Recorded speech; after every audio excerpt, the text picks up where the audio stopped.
په بغلان ولایت کې د تیرو کلونو په پرتله د ګوزڼ واکسین په اړه د خلکو عامه پوهاوی زیات شوی. د واکسین کیدونکو ماشومانو شمیر کې زیاتوالی راغلی دی. واکسیناتوران وایي ژر د هغه ماشومان هم د واکسین تر پوښښ لاندې راشي چې کورنۍ یې له واکسین من کړي دي.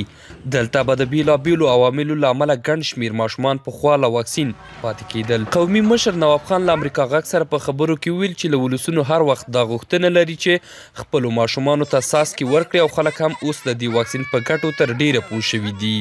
اوس باید خپل ماشومان محروم نه کړي. واکسین داسې دا د ځان ساتنه فرض عین ده او فرض داسې باید هر څوک دغه خپل ماشومان د خپل ماشومان واکسین کړي او هغه خلکو چې چا نه کوي هغه هم اوس پوهېدلي دي. الحمدلله ټول حاضر دي چې دا واکسین وکړي. نه هېڅوک دی انشاءالله چې ممانعت نه لري. د قومي مشرانو په خبره چې لا هم په لرې پرتو سیمو کې د دې اړتیا ده چې خلک لا وپوهول شي او روغتیایي چارواکي ځانګړې پاملرنه ورته وکړي. په تیرو کلونو کې د جګړو او نورو عواملو له امله خلکو د ګوزڼ واکسین ته چندان توجه نه کوله. دا هم په بغلان کې یو بل قومي مشر سیاف دی چې له امریکا غږ سره په دې تړاو غږېدلی. مخکې له دې نه چې دلته جنګونه و مشکلاتونه زیات و د فلو واکسین زیاتره منطقو ته نه رسېده او موږ د سترګو لیدلی حال درته وایي چې دلته ماشومان مریضان دي د پټ مرض ونیول. اوس چې هر څه کوي نو هغه ډېر خطرناکه مرض ده. پروردګار دې ټول د دنیا ټول مسلمانان چې وساتي. که دغه رقم لکه دا اوس چې دا فلو واکسین کیږي او دا رقم ته قراري انشاءالله چې له دې مرضه به د ماشومان آینده نسل خلاصي. ورته مهال یو شمیر د ګوزڼ واکسین رضاکاران امریکا غږ ته وایي بغلان کې اوس عامه پوهاوی زیات شوی دی.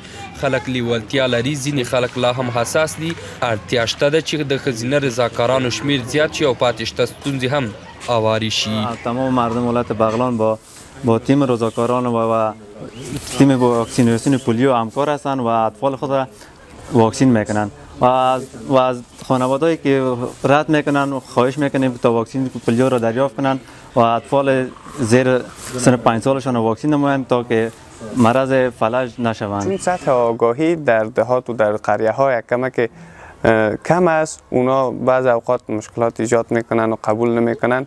ولی همه خواهش دارم از وزارت صحت عامه و همچنین همه حساب پروژه ها که کار میکنه در بخش محو پولیو که رضاکارای طبقه اوناس استخدام بکنن و در مناطق دوردست بفرستند تا امی سطح آگاهی طبقه اوناس وقتی که بالا بره طبقه اوناس فامیل قبول بکنه طبقه ذکور خو 100% قبول میکنه. دا چې په بغلان کې د واکسین تطبیق لیوالتیا زیاته شوې ده. مونږ د منکرو کورنیو لپاره له کوچنۍ مستفسري پیغام هم اخیستی دی چې له خلکو غواړي خپلو بچیانو ته واکسین تطبیق کړي. واکسین خودم برای سکای دیگه مفید است د قطره. د عامې روغتیا وزارت مسؤلینو هم په دې کال کې د خپلو چټکو هڅو خبر ورکړی دی او وایي ټولو هغو سیمو ته د واکسین ټیمونه رسیږي چې پخوا لاسرسی ورته نه و. اشق الله جلال زوی د امریکا غږ بغلان.